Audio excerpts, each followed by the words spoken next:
Good afternoon and welcome to my presentation on osteoporosis and bone health.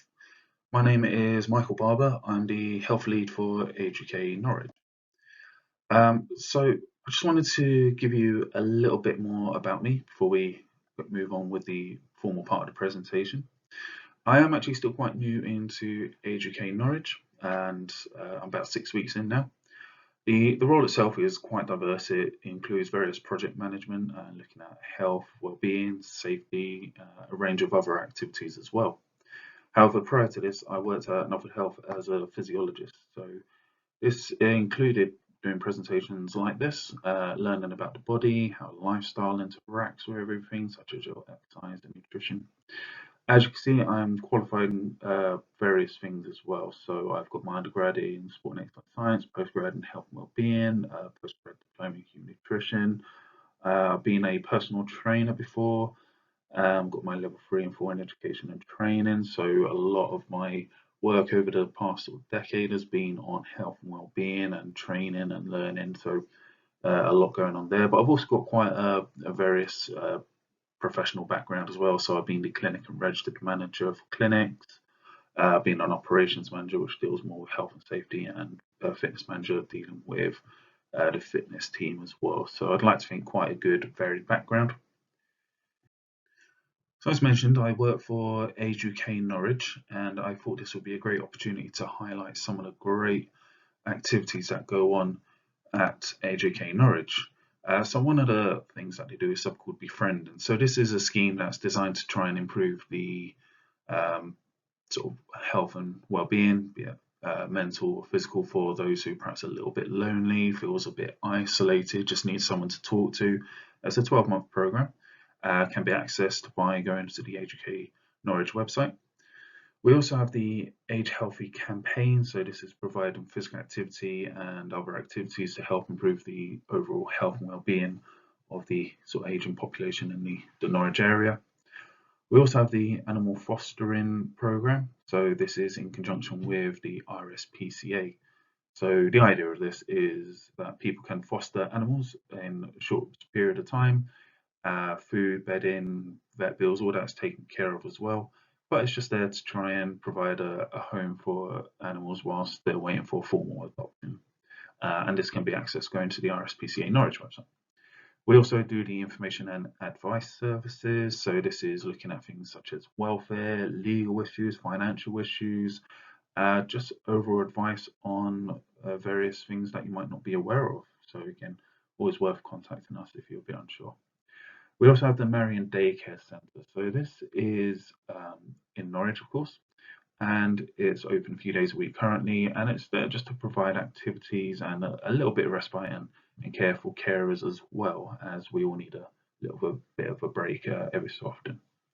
There's also other various activities that goes on around the city, such as walking football groups, historic walking tours, and these sort of things. And Age UK has been part of the working towards a dementia-friendly city, or the Dementia Action Alliance, for a number of years, and a very worthwhile cause to focus on, as dementia, Alzheimer's, these sort of things, of course, are linked into an aging population, one of those things that you are at a greater risk of as you get older.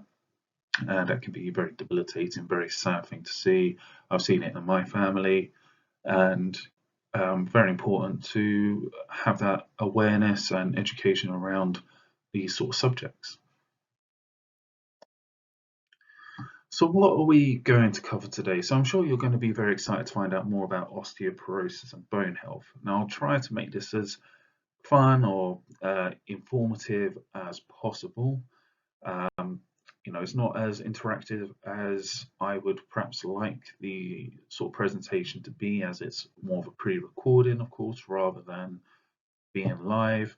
But hopefully you'll still get some good information from it, learn a little bit from it, maybe even be able to implement a couple of simple changes as well. Hopefully you will also see what is on this week. So there are various other activities such as chair yoga, other physical activity, learning how to get in and out of a chair, dance to health, and other awareness and educational seminars. So if you get the opportunity to, please do take part in these, as they will be of great benefit to a very large amount of people. But in terms of what we're going to cover today, of course, for the bulk of the presentation, we're going to be looking at statistics of osteoporosis, because there are some quite shocking statistics.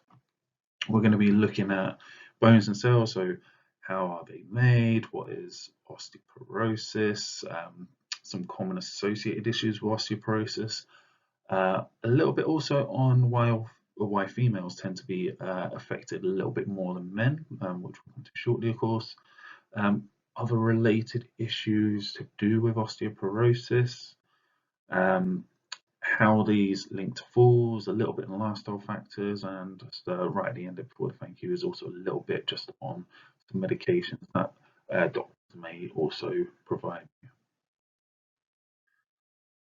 So as we can see, based on the latest stats on the NHS website, there are over 300 million people in the UK that actually have osteoporosis. And given that at the start of the year, there's 68 million people in the UK, this is quite a large statistic. You know, America, obviously a large country, has 44 million that have osteoporosis, and more than half of these are over 50. More than 500,000 people receive treatment for fragility fractures. I'm going to come on to a little bit more about what a fragility fracture is a bit later on. But what's quite staggering to see is that 1 in 5 men, but 1 in 2 women have an osteoporotic fracture over the age of 50. And as I mentioned, one of the parts we're going to cover is why women tend to be a bit more susceptible. Every 2 minutes, a bone is broken, and 1 in 5 women have 3 bones broken before being diagnosed. So for me, this is perhaps one of the more alarming statistics. It actually takes someone at least 3 broken bones before they get a formal diagnosis. Part of what we're going to be looking at is how a diagnosis is given as well.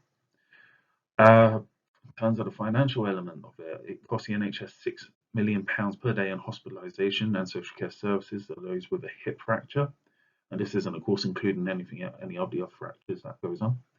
And 10 years ago, it was highlighted that it cost the NHS 1.8 billion per year in terms of these hip fractures.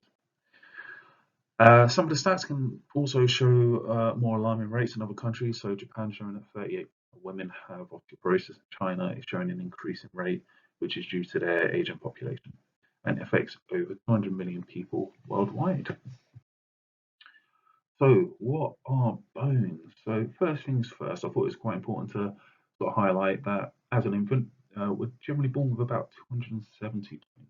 But this actually reduces over the lifespan because certain bones fuse together. So we normally end up with about 206 to 217 bones as an adult. There are some variation due to, could be certain deformities or certain bones not fusing, or maybe just the odd rib here and there. Which I know sounds a little bit funny, but can happen. Most adults will generally be around that 206 bones point. There's also a lot of functions that bones have as well. So, you know, it helps with our structure of our body. It helps keep us upright. It helps with locomotion. It helps us when it comes to moving. It helps with breathing. So our ribs work alongside our intercostal muscles, which allow expansion and retraction of the bones and the lungs, which brings air in. Produces red blood cells in the bone marrow and other essential cells that are vital to our survival. It also protects a lot of our vital organs, so of course the cranium for our brain, and then our ribs are also there for protecting our lungs, our heart. So there's a lot of functions that goes on with the bone. If we look at bone formation as well, bones start to grow in the first 2 decades of life, with the long bones tending to grow at a relatively rapid rate. So if you look at the picture on the screen, the long bone is that top arm bone there. So you've got that one, you've got the one at the top of your leg as well. They tend to have what's called an epiphyseal plate as well, which sort of is where that sort of rough sort of ball part is at the end of each of the long bones that helps to grow and expand as children grow up. So During this point, the long bones tend to grow at a relatively rapid rate, and this is also known as bone modeling, which lasts until the adult has formed. So we obviously all hit a certain point where we stop growing anymore, and that means that that's the end of the modeling phase for our bones. Once the adult form has occurred, modeling stops and remodeling occurs, which allows for bone maintenance. So this is quite an important point to note. Once our bones are made, they don't just stop. They have to keep kind of reforming, as it were. This goes through various different phases, which we're going to cover in just a moment. But the main sort of phases you're going to come across is this reabsorption and formation. And we need a balance between these two phases in order to maintain the strength of our bones, because once the reabsorption slows down and we get less formation because more bone is being broken down, that's when we start getting this link into osteoporosis. So there are various cells involved in bone growth, development and maintenance. So we have what's called an osteoprogenitor cells. These are classed as undifferentiated cells, and they start in areas of the bone called the periosteum, endosteum and epiphyseal plates. So these are kind of more like the outer layers of the bone, and again the ends of the bone. They're called undifferentiated cells, as they're able to have the potential to form other types of cells, but using certain proteins will undergo cell division and differentiate into other cells called osteoblasts. So these osteoblasts are very important. They are our bone building cells, and what they do is secrete something called a bone matrix.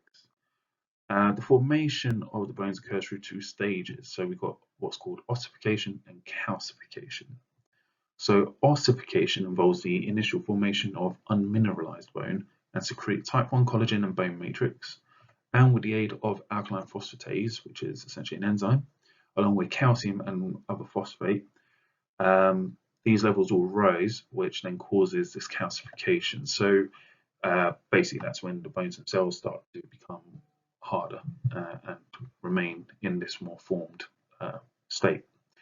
We also have osteocytes. So these are mature bone cells and derived from osteoblasts, and are responsible for maintaining the bone matrix, can synthesize new matrix, and participate in matrix degradation. And finally, we have osteoclasts. So these are large multinucleated bone chewing cells. So these bone chewing cells, it sounds probably a little bit scary, but again, as I mentioned, we need this resorption and formation to continually occur in order to maintain the strength of our bone. So actually, it's a natural function that occurs.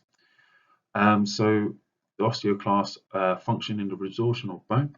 They remove mineral content and organic matrix through generating an acidic environment and digest the organic bone matrix. So what they kind of do is they create these channels in our bones by creating this acidic environment, which then allows the osteoblasts to come back in and start, along with the osteocytes, start producing more of this bone matrix, which then fills the gaps and maintains this ever sort of growing bone, as it were.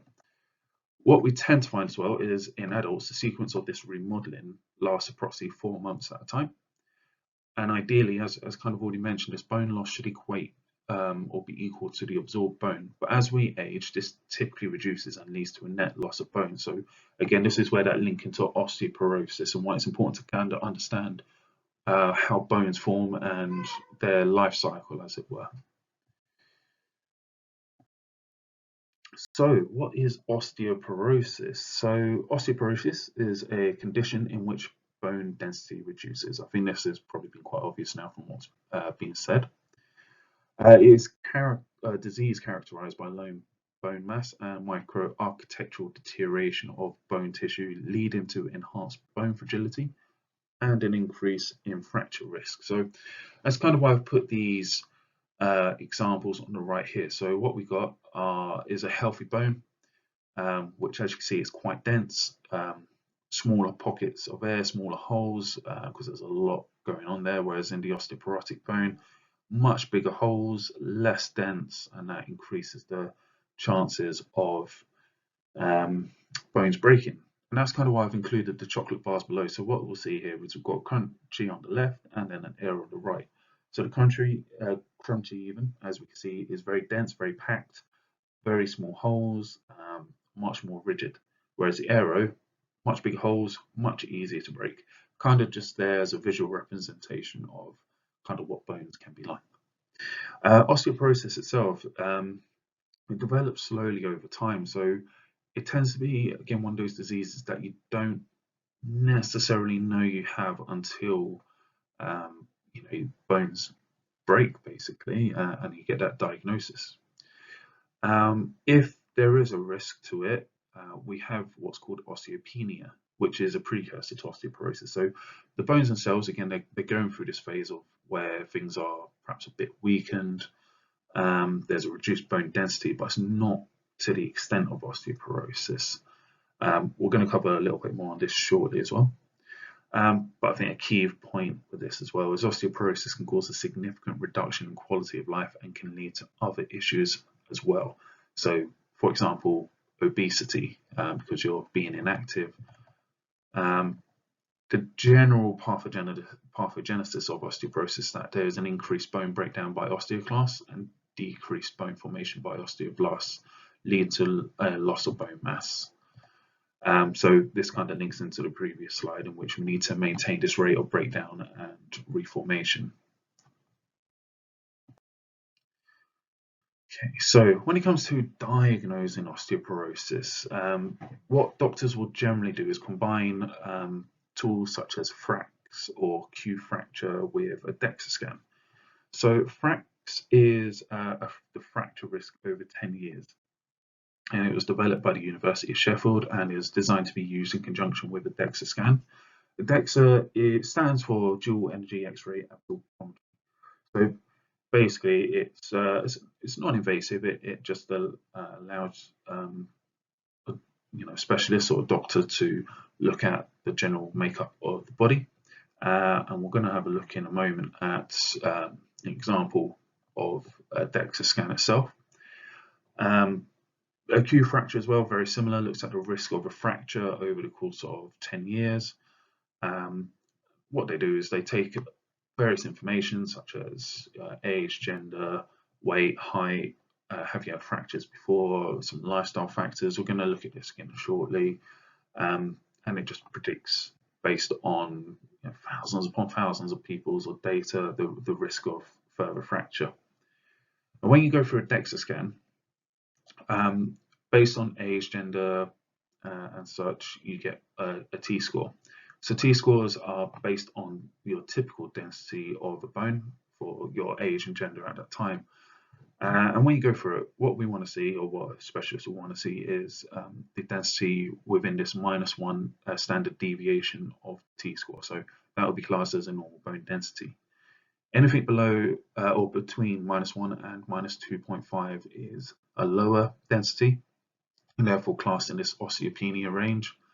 And then anything below -2.5 standard deviation shows enough bone mineral loss that actually is classed as osteoporosis. So as mentioned, here's an example of a DEXA scan. So this is a scan of the hip and top of your femur, and more of a specific area on that, just sort of around the epiphyseal plate, if you can imagine that point. So what it does, takes a snapshot, and then on the right, what we have is what your typical age is against the bone mineral density. And as you can see, as you age, the risk of osteoporosis can increase, but we want to see everyone remain in this -1 upwards range to be in this normal bone mineral density. So this person is approximately 56, 57 years old, and around this point at the top of the hip, we're seeing a score of about approximately -1.3, -1.4 approximately. So this classes this person in the osteopenia range. And here is also an example of the fracture risk assessment tool. So as mentioned as well, it takes into account factors such as your age. As you can see here, it's typically between the age of 40 and 90, which is due to risk factors themselves. your sex, your weight, your height, if there's been a previous fracture, if there's family history, again, some lifestyle factors such as smoking and glucocorticoids and alcohol, those sort of things as well. Okay. So in terms of causes of osteoporosis, here's some of the key ones we will come across. So if someone is taking a high dose steroid tablet for more than 3 months, um, other medical conditions such as inflammation, malabsorption, or hormone-related conditions. So, for example, say we've got Crohn's disease or celiac disease, they may restrict some of the nutrients going into the body, and we're going to be covering nutrients and nutrition a little bit later on.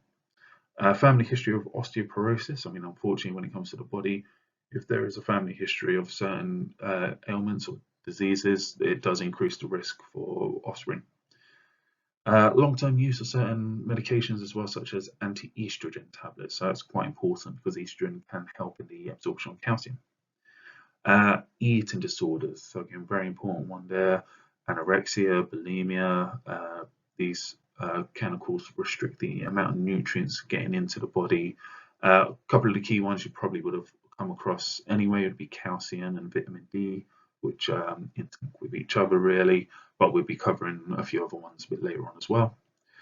Having a low BMI, so again, this could be associated with various things such as not eating enough nutrients.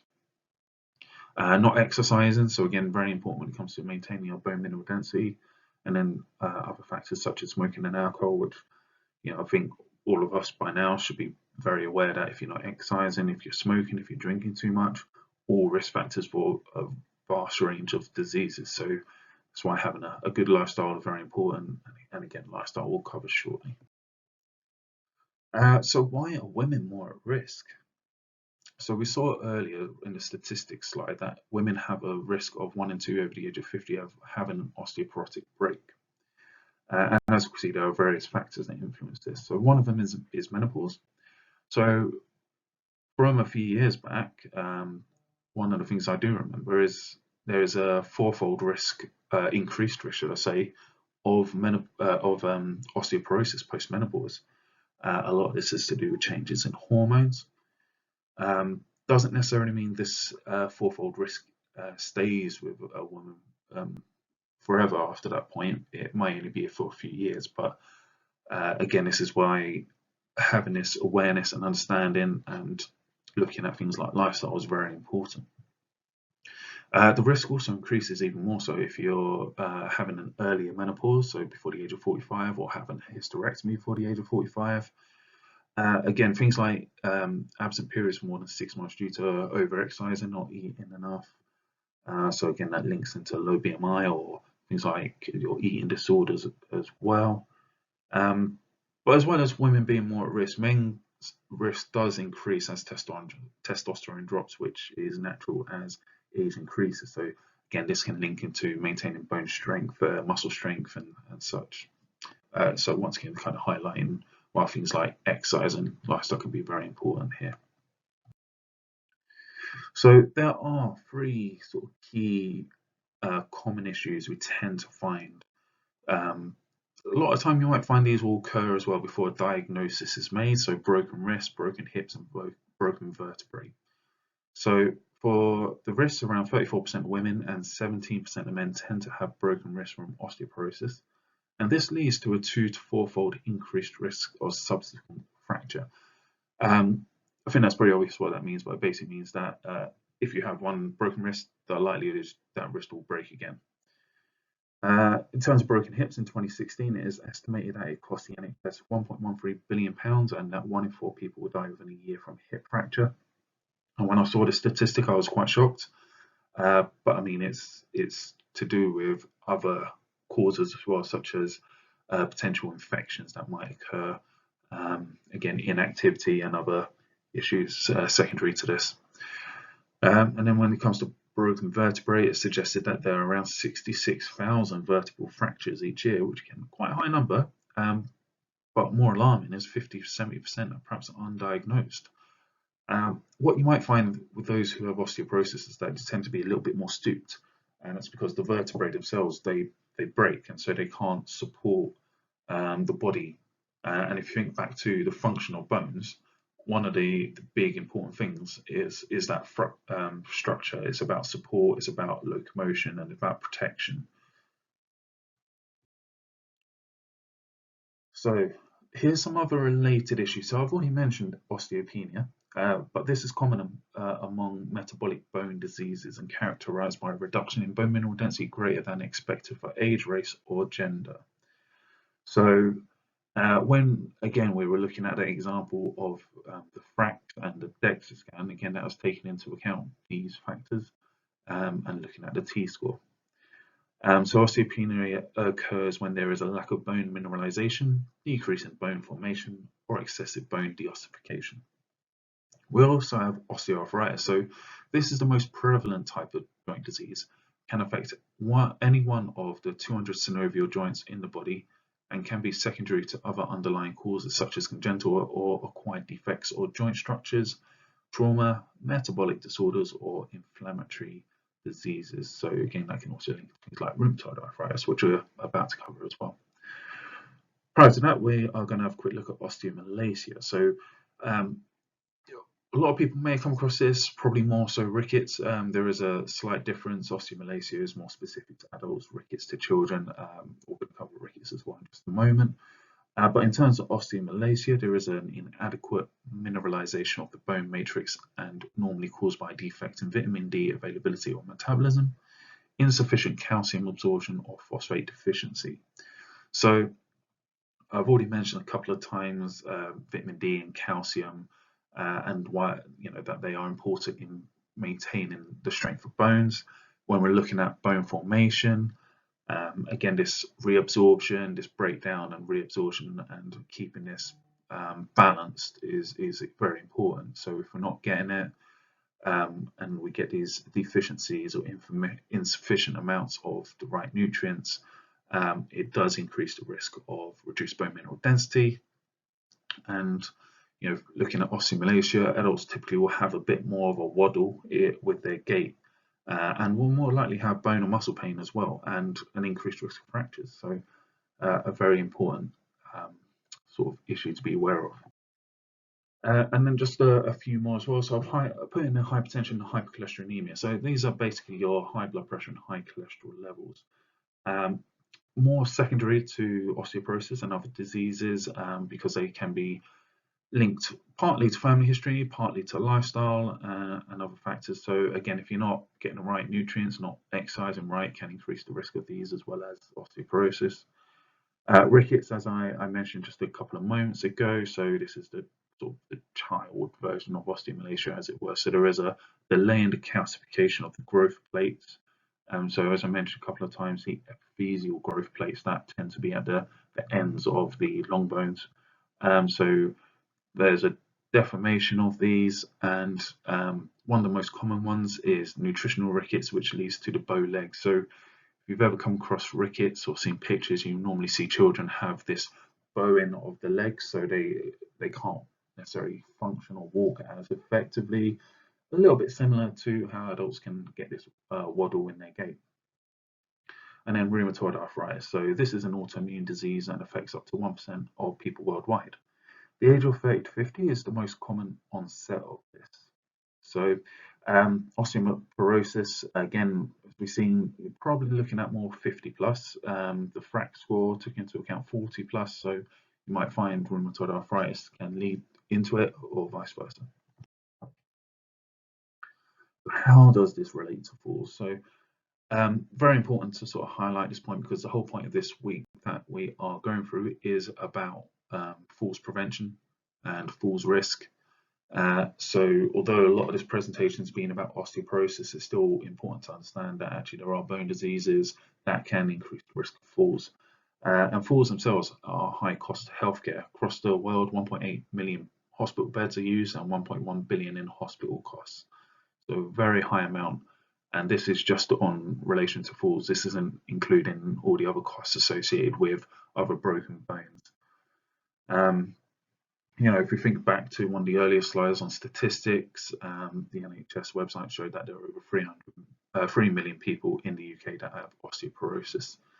And given at the start of the year there were 68 million people in the UK, this is quite a large amount.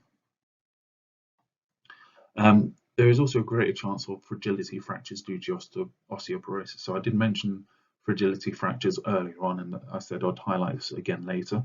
So fragility fractures are defined as a fracture that occurs from a mechanical force that would not normally result in a fracture. So when we're looking at this mechanical force, this can be classed as low level or low energy trauma. Basically, the easiest way, I guess, to sort of highlight this is I would consider myself quite a healthy individual. I'd imagine my bones should be pretty strong. I play rugby, so I've taken a lot of hits over the years and not really broken anything or anything like that. So what I'd like to think is if I was to fall out of the chair I'm in at the moment, might get a little bit of bruising, but it's probably about it. I shouldn't break any bones. But those who are a higher chance of fragility fractures due to osteoporosis, there's a much greater chance if they were to fall out of this chair that I'm in now, which we're talking about 30-40 centimeters off the ground, they have a greater chance of getting some sort of fracture. So hopefully that kind of highlights why it's very important again to be aware of osteoporosis, the risk factors, and sort of leads into why lifestyle is also very important.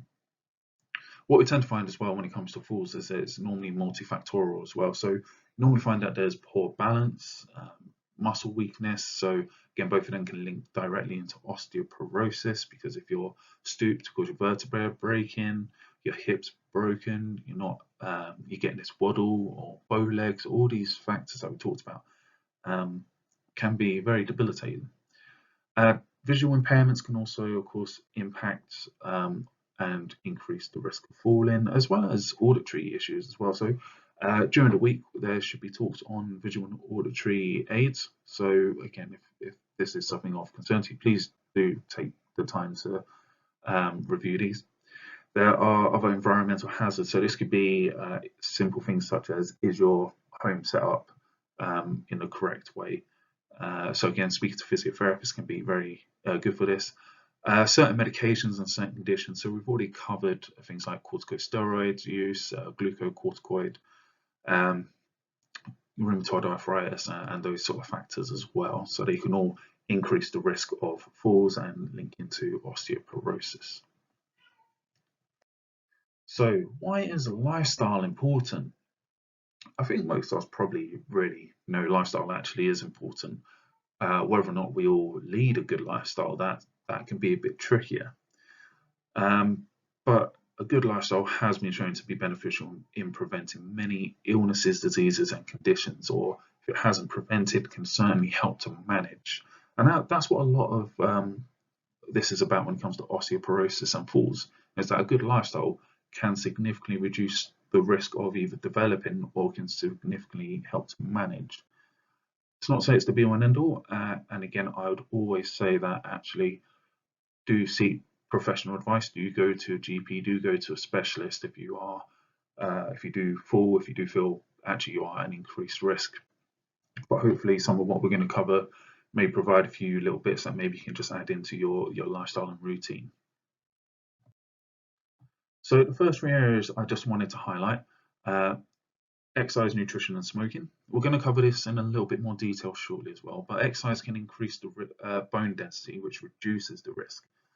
It is recommended to do 150 minutes of moderate intensity exercise per week, and ideally 2 to 3 weight-bearing sessions.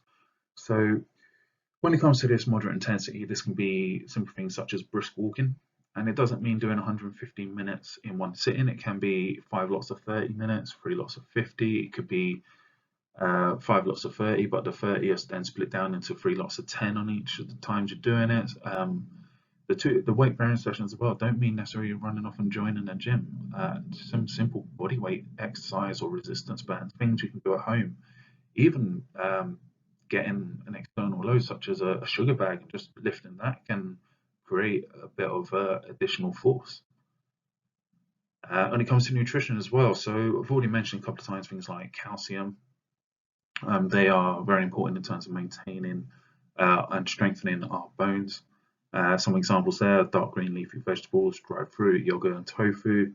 When it comes to exercise and nutrition, I do have some photos I'm going to share in a moment as well of some simple household items you may have in your house, or if not, may look to get. Um, Smoking as well has been identified as a big risk factor, as it has for many other diseases as well, and it's actually associated with low bone mineral density. Three more factors I just wanted to include. Alcohol. So alcohol has actually been mentioned already as a potential one, and both alcohol and smoking were, of course, included in that FRAX risk assessment scoring system. But binge drinking or excessive alcohol has been shown to, again, be a risk factor, reduce risk of bone mineral density, and more than 3 units per day should be avoided.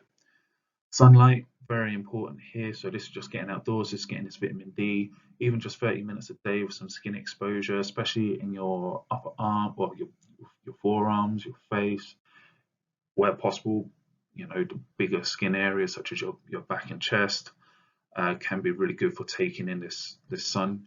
Can be a little bit trickier when it comes to the UK, as we all know the weather is very variable. So adding some extra foods in there that can provide some additional vitamin D is very important, as vitamin D also helps the absorption of calcium. Of course, if you do go outdoors, do wear sunscreen. Very important though, because of course the risk of skin cancers and such. And then I thought it'd be important to put clothing or other in there. So again, simple things like having the right footwear just to help stabilize the body, or making additional adjustments to your home. Could be very simple, effective ways of just make sure that you're a bit safer, really. And again, speaking to specialists and physiotherapists could be a good forward point for this. So when it comes to exercise, pharmaceuticals have shown to be of some help, i.e. drugs, and doctors will prescribe drugs, as we know. We're going to cover some medication shortly. But it doesn't necessarily mean that that's the be all and end all. So when it comes to falls as well, things like low muscle strength, power and functional capacity can't really be enhanced through the pharmaceuticals you're going to get. And that's where lifestyle is very important, and in particular exercise. So exercise, of course, improves the strength of your muscles, bones, ligaments, tendons. Helps with your ability to sort of move through space. So it's important to get this exercise in. This 150 minutes per week in reality should be fairly achievable for most people. But again, like I said, 150 minutes, it doesn't have to be, it's the general recommendation, but it's not the be all and end all. Just getting out more often to start with and building from there can be a nice starting point. Bone tissue has been shown to be highly vascularized. So this basically means there's a lot of blood vessels that go through it, which again, when it comes to getting the right amount of nutrients, your calcium and vitamin D, extremely important for that. And mechanical loading improves bone health, and this is done through vascularization through increased angiogenesis.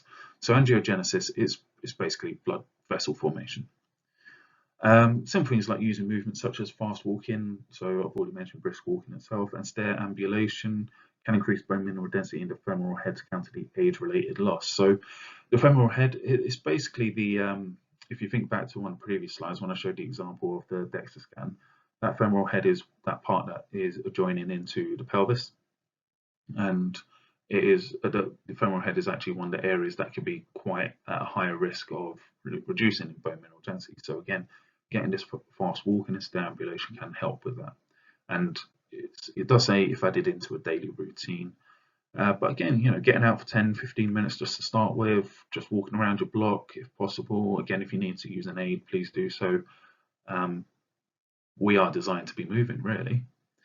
But a key takeaway, however, as I've already mentioned, is exercise, it needs to be prescribed and reviewed by a professional. So it needs to be done properly. I mentioned I have been a personal trainer in the past. So there is some general advice I'd be happy to give, but in terms of depending where you're at, if you have osteoporosis, do seek a professional. What I just wanted to highlight here as well is just some stuff I actually have at home. It's not to say that everyone's going to have all of this in their home. You know, on the right here, I've got a barbell, and then I've got those adjustable dumbbells. Probably find part of this is due to the COVID-19 lockdown. I think a lot of people have done a very similar thing, except I've kept hold of it and not tried to sell it. But you know, as I said in one of the previous slides, even just a bag of sugar or something like that, something that just adds a bit of additional weight can be absolutely fine to use. You don't need to go away and purchase these sorts of equipment. I've got a wetsuit there as well. So although being on land generally is a bit better than being in water when it comes to bone mineral density, just getting around and moving is quite fun, and actually open water swimming's become quite a big activity now. You've got the boxing gloves, and again, just some very light pad work with someone could be beneficial. But again, what I would say, and thinking back to the risk factors when it comes to things like broken wrists, you may not necessarily want to go that route, but maybe just some, open air boxing where you're not actually against anyone else. Just some basic movements could be a bit of fun. Top left there, I've got my bike, so just getting out and about on the road if I don't fancy running. And we got on the left there, we got what's called a suspension trainer, so that just hooks up into a door frame, and you can just do some simple body weight exercise with that. And then bottom left, we got a skipping rope as well. So, there are various pieces of equipment out there, but again, it doesn't mean you have to go away and buy these things either. Just some simple body weight exercise or using some resistance bands can be very effective, but just make sure you speak to a professional in order to go through your exercise program. So when it comes to nutrition, again, I've mentioned quite a few times now, calcium and vitamin D. These have been highlighted and are very important nutrients when it comes to maintaining our bones, working with that degradation and reformation.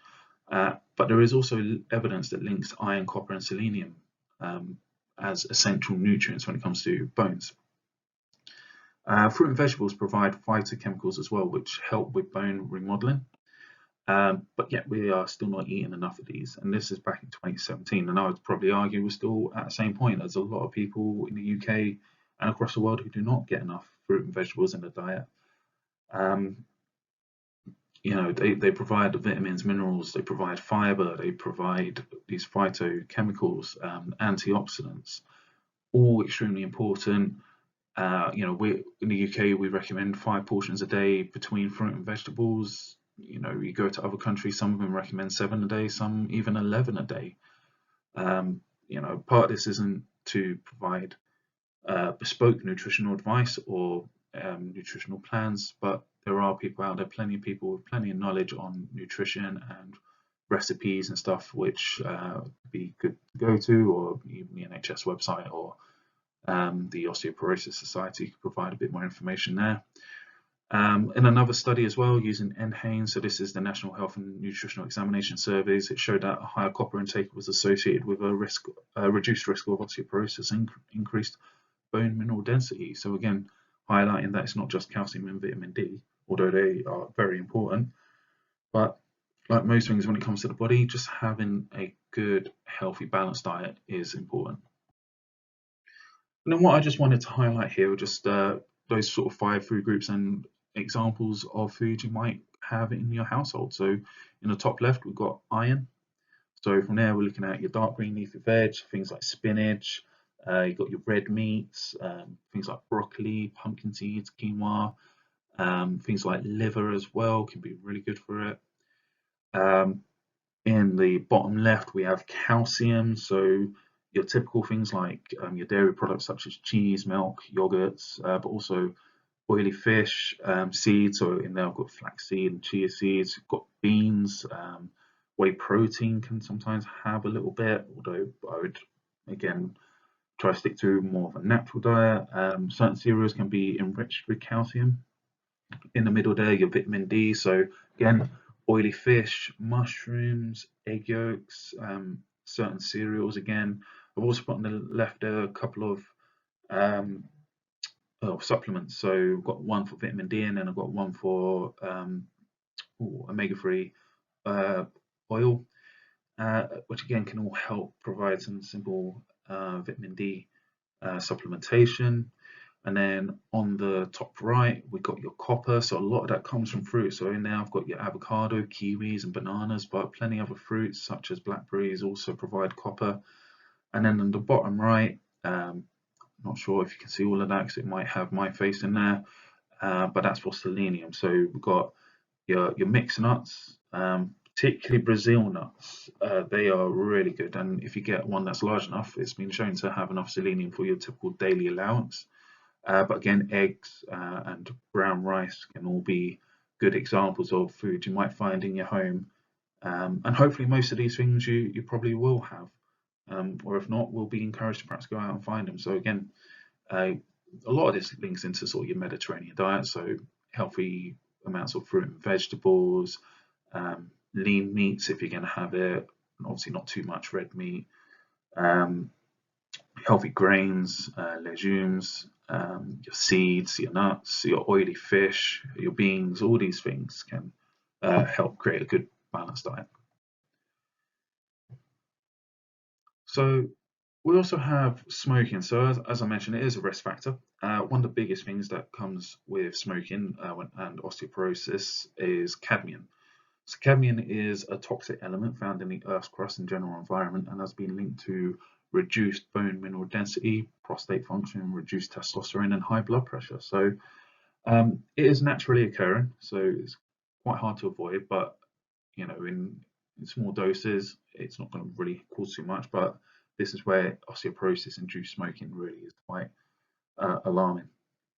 We also found when it comes to smoking that in another study looking at caffeine, smoking, and alcohol, smoking was an independent risk factor for osteoporosis. So, regardless of the other factors, smoking created a much greater risk, as it were, that wasn't really influenced by the others for osteoporosis. But also found that exercise can be a protective factor for bone mass retention. So I've been hammering on about exercise most of this presentation. So yeah, it goes to show that actually getting a healthy lifestyle can be quite protective. In alcohol, a study by Zhang et al. 2017 showed that light drinkers, so 2 to 3 times per week, exhibited greater bone mineral density than those who drank heavily at 4 plus per week. Now, unfortunately, I'm not too sure on the overall quantities. I mean, we could see in previous slides that it suggested not to have more than 3 units a day. So the general recommendations in the UK for alcohol, of course, is no more than 14 units per week.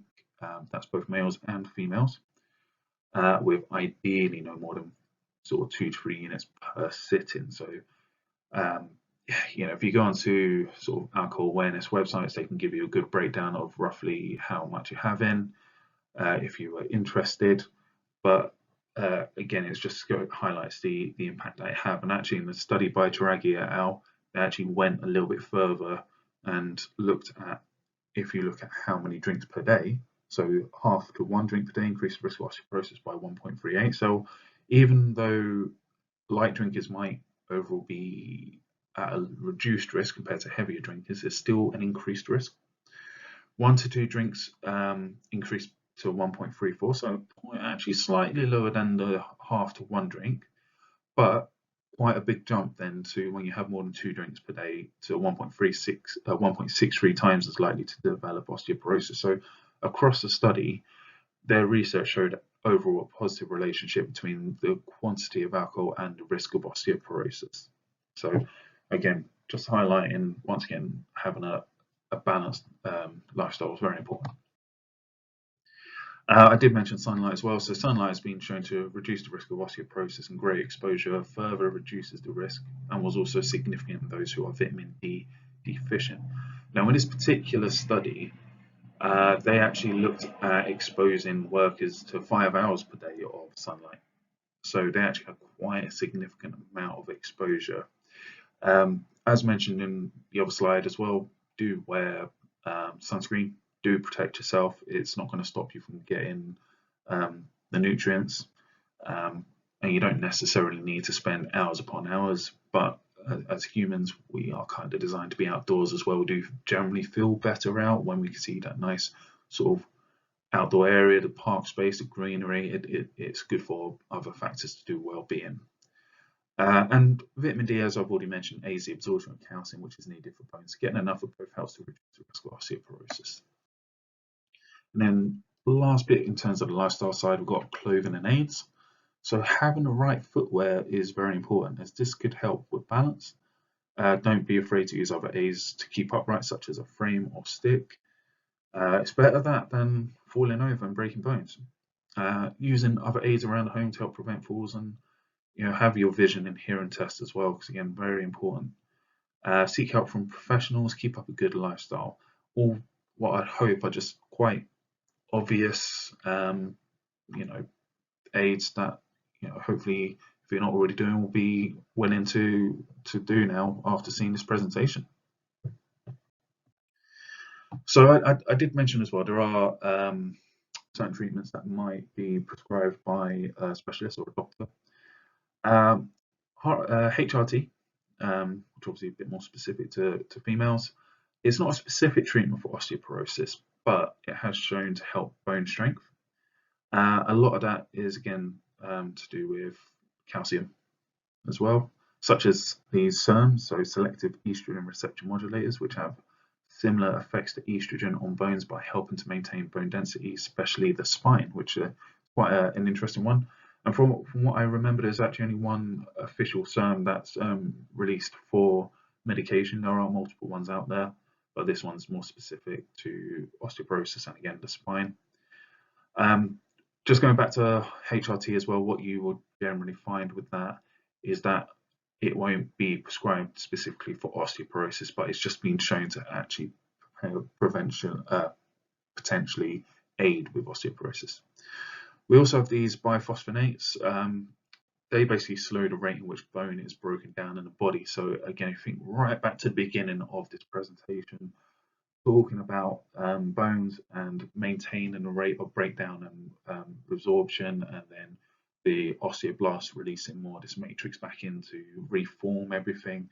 It's very important to maintain that balance. Parathyroid hormones, so this also helps with regulating calcium in the bones, and think back again to some of the risk factors for thyroid related issues. A couple of factors there. Calcium and vitamin D supplementation. So again, I'm not here to prescribe these things to you. Please do speak to a professional about it, but they are out there. They're probably cheapest on supermarkets. And also, again, probably one of the biggest things for me is keeping up a good lifestyle and always seek professional help. So just on here are some references on what I've used in terms of getting some information for this presentation, which I hope you have enjoyed. If you are unable to see this presentation during the week for Falls Prevention Week, or if you've tried to listen and found the recording not to be working properly on your device, or even you've looked at me and gone, I don't like his voice or something, I won't be offended by that, of course. The slides will be made available for you as well to download. There are also social media platforms, so hopefully you'll see this on the YouTube channel for Stop Falling, Start Living. There should be a Twitter account as well, so please do tweet these things out as you go through the week and see all the excellent presentations and exercise classes and all these things that are going on. So from me, I would like to just say a big thank you for your time, and if you have any questions, you can contact myself or any of the other team on stopfalling.startliving@gmail.com. And I hope you enjoy the rest of your week. Thank you.